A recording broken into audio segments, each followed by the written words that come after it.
everybody, so Mrs. Fisher again with the next instalment from The World's Worst Children. And today we are going to read about Nigel Knitboy. Knits are itchy, knits are scratchy, knits are scritchy, knits are a nuisance. Not for Nigel. Nigel was a boy who could never have enough knits. He wanted his hair crawling with them. Our tale begins on the morning that Nigel woke up to discover he had a knit living in his hair. Most of us would be appalled and immediately try to evict the knit. Not Nigel. He was delighted. The boy called this knit Mr. Henderson. Nigel didn't have a dog or a cat or a hamster, so he treated his knit like a pet. He made sure he never combed his hair. Knits hate combs. Soon Nigel's hair was wild and frizzy like a great big bush. A jungle paradise for knits. Nigel fed Mr. Henderson tidbits of dandruff, knits love dandruff, in the hope of training him up to do tricks, like leaping from one side of Nigel's head to the other. Soon afterwards, Nigel heard of another child at school who had knits. Her name was Tina Ting. Nigel wanted Tina's knits more than anything in the world. He wanted knits, knits and more knits. At break time, Nigel chased the poor girl round the playground. "What do you want?" cried Tina tearfully. "I am not playing it. I want your knits," replied the boy. "My knits? You are nuts," yelled the girl. "Yes, I am nuts for knits," said Nigel. The boy tripped over a skateboard and flew through the air towards her. Clonk! Their heads bashed, and in an instant Tina's knits crawled over to Nigel's head.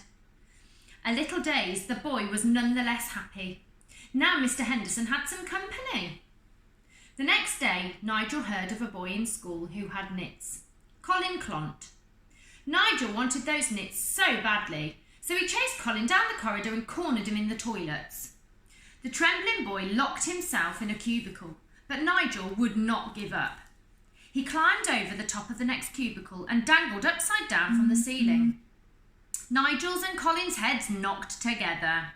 Once again, the knit sprang across to Nigel's head. Even the school cat was not safe from Nigel's advances. When Nigel was told that Minky the cat also had knits, he pursued the poor creature across the football field.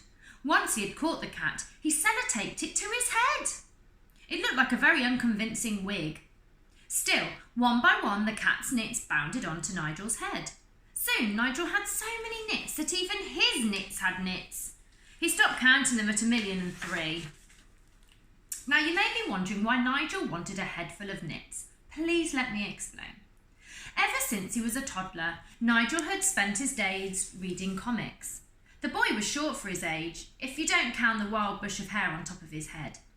And he wanted to be strong and powerful like the characters in his comics. However, Nigel had a very normal upbringing.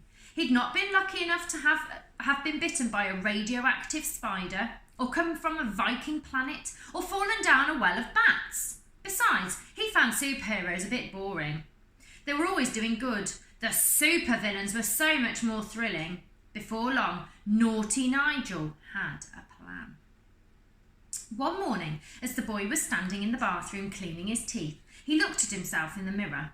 His hair was now not so much a bush, more of a hedgerow. Nigel could not remember the last time he had either cut or combed it. Buzzing in and out of this hedgerow of hair were billions of knits, forming a dark cloud around him. The day has finally come. My knit-based superpower is ready. From this day on, the world will know me only as Knitboy. Best of all, the name hadn't already been taken. So now that Nigel had all his knits, he went about getting a costume made. Fortunately, the boy's Auntie Pat was quite good at sewing and put together a supervillain costume for her nephew in no time. Nigel had his superpower, he had his name, his costume was on. He was Knitboy. At once he began his supervillainy. The next morning he strode into school, his cape flapping in the wind. First, Nigel vowed to get revenge on his geography teacher, Mr. Drumhum. Nigel found geography boring and spent most of his lessons reading comic books. Mr. Drumhum had given the boy detention after detention. Now Knitboy stood at the door to the classroom. Initially there were hoots of laughter from the other children. What with his costume and shrubland of hair, the would-be supervillain did look quite a sight. Ha ha ha! However, the laughter turned to silent awe as Knitboy called out his first command. Knits swarm! The billions of knits that were whirling round his head formed a black mass next to him. Nigel, what on earth do you think you are doing? Demanded Mr. Drumham. Knits attack! Shouted the boy.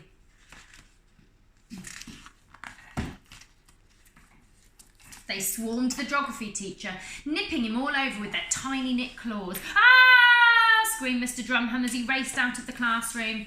All his pupils pressed their faces up against the windows to watch their teacher. The man was trying desperately to fend off the knits. He was hopping and spinning and slapping himself as he sped across the playing field towards the school pond. Mr. Drumham then leaped in with a giant splosh. He finally had some relief from the nips. Though now he was submerged in green water with a fat frog sitting on his head. Knitboy smiled to himself. This was going to be fun. Next, he marched across the playground to the dining hall. The dinner lady, Mrs. Droop, was something of a dragon. Boiled broccoli was her signature dish. Whatever you chose, even jam roly-poly and custard, Mrs. Droop would spoon heaps of her green watery mush on top. Then she would stalk up and down the dining tables, twirling her ladle like a baton, threatening to rap the knuckles of anyone who didn't eat up every last mouthful. Nigel hated broccoli. If Superman feared kryptonite, Knitboy was terrified of broccoli. Now he was to have his revenge on the woman who had made him eat a mountain of it. Nigel, she purred as he strode in, why have you got your pants on over your trousers? Ha ha ha! Mrs. Droop's smile was wiped off her face as soon as Knitboy shouted out his next command. Knits to the broccoli! I am not having your blasted head lice messing with my delicious broccoli, protested the dinner lady. Too late. The knits had swarmed into a whirling tornado. Mrs. Droop stood open-mouthed in shock as this twisting vortex spun over to her precious trays of broccoli. Then the tornado started firing the damp limp vegetables straight at Mrs. Droop. Soggy floret after soggy floret splattered across the woman's face until Mrs. Droop was a damp green vegetable-y mess.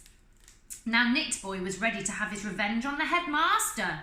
The elderly Mr. Sourchops had suspended Nigel from school after his 10th detention for reading comic books in lessons. The headmaster was a small and timid man, so Knitboy thought he would frighten him. Nigel stood in the playground just below the window of the headmaster's office.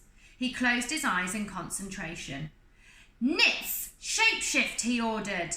Slowly the tiny insects swarmed together into the shape of a giant superknit. They were able to read their master's mind. As the boy kept his eyes tightly shut, a look of intense concentration on his face, the giant knit shape surged towards the headmaster's window. It banged on the glass with its huge claw. Clunk, clunk, clunk. Mr. Sourchop swivelled round in his chair and shrieked, No! The giant knit bashed its head against the window, breaking the glass. Crack! Help! Screamed the headmaster as he dashed out of his office. Running into the playground, Mr. Sourchop spotted a wheelie bin. Checking behind himself all the time for the giant superknit, the little old man pushed the bin as hard as he could before leaping into it as it was speeding away. Finally, Knitboy opened his eyes and watched in glee as his headmaster trundled across the playground in the bin. It bashed into a low wall. Clang! Sending the little old man flying through the air straight into a tree trunk. Clunk! The knits swarmed back to their master's head as Nigel strode out of the school gates. There was plenty more supervillainy to be done. We're going to come back to this in